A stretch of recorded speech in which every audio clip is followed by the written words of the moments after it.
Hello, everybody. Welcome back to my channel, Christian Marriage Topics, where I'm speaking to you from over 26 experience of being with my partner, and almost 19 of those years we've been married. And so I have an array, a depth of knowledge and wisdom that is coming directly from personal experience, and I want to share it with you to help you with your marriage. Today, the topic is Christian marriage topics, deciding how to educate the children. And that's a topic that should not be taken lightly, because it's something that most people don't even really think about. It's a no-brainer because we have the public education system, and we automatically know you have a child, okay, you send them to school. That's what's normal. That's what everybody do. That's what I did. That's what my sisters and siblings and brothers and cousins and, aunts and uncles, everybody did that. So that's just what you normally would expect to do, But this is really a heads up for those who may not have gotten to the point where they have children yet. That's a major topic that needs to be discussed before children, because it will be a shocker. It could be a deal breaker. It could really shake up your marriage, if you just so happen to have children and one parent is like, wait a minute, okay, it's time for them to go to school. And the other parent was like, I'm not sending my kid to this godless school system. I want to teach them at home. And the other parent may not be okay with that because they have not ever seen anyone else do it. They haven't had it done for them, and they don't really trust the process. They want the best for their kid. They don't really understand what the best is, but they know what everyone else is doing, And so that is a huge topic. I mean, that really is a big topic. That's one of those things that we should really be talking about during the dating phase, like before you get married. That's one of those things that it should be brought up. Like, you should know, like, okay, how that person feels about deciding to educate, how they want to decide to educate your children. Do they want to put them in public schools? Are they okay with homeschool, Christian-based homeschool? If they are okay, who's going to do it, and who feels qualified and able to do it? And that changes so much, because that's when the cross is carried, because whoever does do it, either way, both people will be carrying the cross to get it done, because it's a sacrifice for both parties in a different way. I'm an example. Before my son is 9, my daughter is 5, and I was in college completing my Bachelor's of Fine Arts in Fashion Design, and had been with my husband all together for 16 years. I guess it was more like 15 years. And then we got pregnant while I was finishing my Bachelor's of Fine Arts in Fashion Design. I discovered, wow, I'm pregnant. So I carried my child all the way through full term, almost up until his due date, because I went to the regular semester. Then I had to go to summer school afterwards to complete my courses. And so my son's due date was August the 8th. And so I didn't finish my courses until I think I forget, was it like August the 3rd or something like that? Whatever it was, literally I had him 10 days after I completed my summer courses in college and university. And so while I was in school, while he was in my stomach, I had already accepted Christ before I even went to college, my final time. I've gone a couple times, but the final time I decided to go to pursue a second degree, I had already accepted Christ. I had already prayed over what I should do with that part of my life. I had went to college as a result of God leading me, because I had went to a church service, and it was like a prophetic service. And it was a lady that had told me that God told her to tell me to go back to school and that he would open up the doors for me. And little did she know that I seriously was in my private space writing down the thoughts of me possibly going to school again, and the thoughts of what I would pursue, which was overwhelming because I had a whole list of stuff that I thought about I could choose from, and just thought about every reason why I shouldn't go, because, I didn't want to get in more debt, and because I didn't think a real university would accept me because of my troubled time that I had in high school of being very rebellious and not completing, my work, and not really even being present a lot of the times, and, getting withdrawn and having bad grades and having to stay over past my graduating class. And I just had a bad high school record. And so I just thought, when I did go to my first college, it was one of those almost like secretarial trade schools. Like, you just quickly get in there. It's a short accelerated program, 14 months, and then you have an associate degree. They accepted me with flying colors. But I was thinking there's no way a real university is going to accept me. But, by me accepting Christ before all of that, and being inspired to become better at my role as a wife, and preparing in case I did get the opportunity to become a mother, I had chose fashion design because I was stuck on the Proverbs 31 woman example. So I said, wow, she's at home making clothes. She's running her own business. She's doing this. She's doing that. She's taking care of her family, and so that was my example. So that is why I chose the degree that I chose. I was in a position where I was able to think ahead and prepare myself. But boy, did I realize I wasn't prepared, because I had my son 10 days after I completed my final classes to get my final credits to earn my degree. And so I was immediately at home with him. Right after giving birth, I was there. I had not one day to change my mind about being a stay-at-home wife and preparing to be a stay-at-home mom. I was already, in that position to where as soon as I finished my education, he was here. So I knew that I had already made up my mind. I wouldn't place my children in the care of someone else to do my job. I wanted to oversee what they're being influenced, what they're being taught, how they're being cared for, And so I was just stuck at that point. I was stuck immediately doing what I had said I was preparing to do. And it was a sacrifice, because by me not being able to work a little bit before, it was so hard because I had no finances at all. I immediately became, and I was already dependent on my husband at this point when I was in college, financially. But I immediately became totally dependent on him. And it was a very hard thing, because I felt like all my hard work, I wasn't able to really use that knowledge. But I was so determined that I attempted to use it. I attempted to get out of college, stay at home, take care of my son, and in the background still do things professionally within my degree, skills. I try to organize fashion. I organized fashion shows. I put together some clothes that I made from my senior collection at school, and I put it together and I created a show.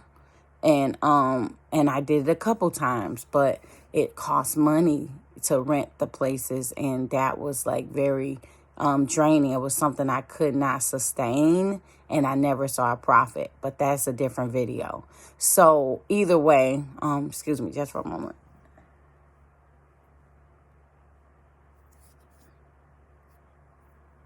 Okay. Yeah. So either way, it was a sacrifice because I was the one that decided to take the responsibility, from day one. I mean, and then it hit my husband because he realized she's out of college and now she's not working. Now she's going to stay home and take care of the kid. So I'm not going to just take care of myself, him, talking about him, but he then has to take care of me and our child. And I feel like that position helped us take responsibility and to mature and accept the responsibility. I wish it was something that we had discussed, because even though I stayed home with the child, my son, while he was young, when it got to the age of schooling, it's like we hadn't really had that conversation in depth. It's like, yeah, I want to homeschool my kid. Yeah, I want to be a stay-at-home wife. Yeah, I want to be a stay-at-home mom. But I don't think it really processed and hit my husband that the reality is I truly did want to homeschool my kid. That's why I was there. It wasn't just about being a stay-at-home wife and being a stay-at-home mom until he became of age. No, it was something that was like, oh, okay, like I thought we would send him to school, and so it's like, no, like, no way. Like, why would you think that? That's why it's so important to have those discussions, if you can, before the children come. That way nobody's shocked, nobody's like hurt, and everybody can prepare to be able to adjust and set themselves up to live that type of lifestyle. That can happen, whichever parent chooses to do it. Whoever feel they want to take that responsibility, on both ends, who feel like they can hold up the weight. Because I know people are like, hardworking, and some people will try to do both. But I'm speaking from a perspective of someone who's trying to balance their life and not, go out of the home to try to find work. But even if they do homeschool, they're still within the home working on the side on their own entrepreneur ventures, trying to create an income when they can, but that's not their priority. Their priority is, focusing on being a caretaker of their child, and they're managing their home and being present for their husband, and like the income is a second thought, So I started out doing homeschool where I just I started out doing my own curriculum. I started out with basic stuff with my kid, with my son. And I started him very, very, very early. He was so developed. Like by the time he was like school age, he had already pretty much mastered kindergarten. It's like, yeah, he started very early, because literally while I was home with him every day, I would read to him. I would cut on the videos and let him hear the alphabet. I would count with him. We even got him an iPad at a very young age. He was like 1 year old, where we let him like doodle and try to scratch. I would teach him the scriptures, and I would teach him before he was even like 2 years old. He knew every book in the New Testament Bible in order, where he could say it. He could babble it out, every book. Matthew, Mark, Luke, John, he knew all of those books, and he just continued to build on that. And so, like even now, I just started him in 5th grade, and he's 9, and he's doing 5th grade.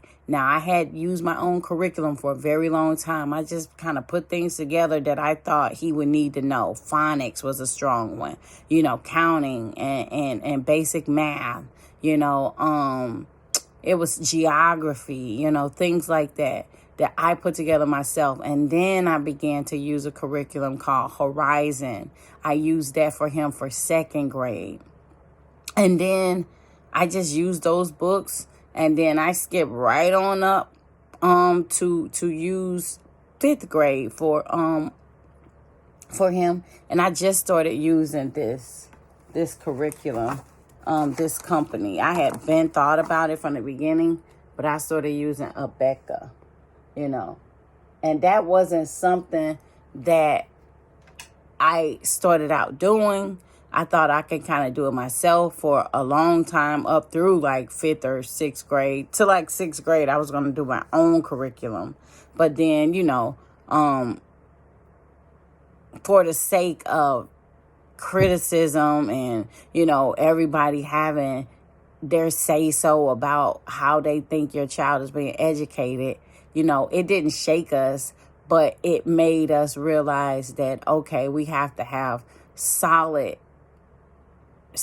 records, so that we could prove our kid is really getting educated and correctly and progressively, and so the books was more so like for a better record keeping system, as politically correct type of thing. Okay, everybody has to have books to learn, so let's just get some books. So we got the Horizon, and then now we're working with the Abeka. And I like Abeka, and I haven't really personally had a long enough experience to really say how it is, but I just heard that they're accredited. I heard that you can get a report card, I heard that the credits can be transferred later. I heard that they're better at being able to make it easy for you to test the kids on a standard level. And so I just said, okay, I haven't used any of those services, but it just let me see, okay, yeah. So the books help me keep a good record. That's the reason why I went to textbooks, because it's just one way where I can stack up the books and say, okay, if it ever comes up, because it's also different in every state. In every state, the homeschool rules and laws are different. So you have to know your state laws and rules. My state just so happened to be very, like passive with it. It's like, okay, you don't have to tell people you want to homeschool your kid. You just homeschool your kid. You keep your own personal records in case it comes up, and if you want to, you could notify the school district and let them know that you are homeschooling your kid, but that's not something you have to do. So I really got lucky to be in a point in my life where I made such a major decision without even looking to see what the rules were. It just so happened to all fall in order, and it became an easy process for me. But in some states, it's not that easy. You have to go through a process. But, look up your state laws, figure out, is that something easy to do, or do you have to go through a process? Because it's all about preparation. The more you prepare, the more you discuss it with your spouse, it becomes more like a family decision. It becomes like, one of those things that you're working on together. It's a goal, and it's like our goal is to make sure our child is educated, that the thoughts of our child is shaped in a godly way. We're not using a godless system. We're not using something that does not look at it from the lenses of what God intended, because at the end of the day, the most thing that matters is not the teachings of the world, but the teachings of God and the upbringing, of that God will be pleased with. Does it mean everything goes perfect? No, but it definitely helps to be able to, know that you decided to take the sacrifice and pour into your children. You didn't leave that responsibility for someone else. So deciding how to educate your children in a marriage is so important, and it's definitely something that should be discussed way ahead if possible. If it's not possible, you can do it where you presently are. Even if you've already started and you just don't like what you see, you can always make a change and see how you can change it and reverse that decision and get back on the railroad track, And so you can always do it. It's never too late. Like, if you didn't do it before, you can still discuss what's happening presently. Like, okay, presently this is what we're dealing with, and I think it'll be better if we do it the other way. Or, if you're okay with educating your kid the way that you are, then that's fine. But I'm saying a decision to educate your children should definitely be one of the biggest topics in your marriage if you're able to have children.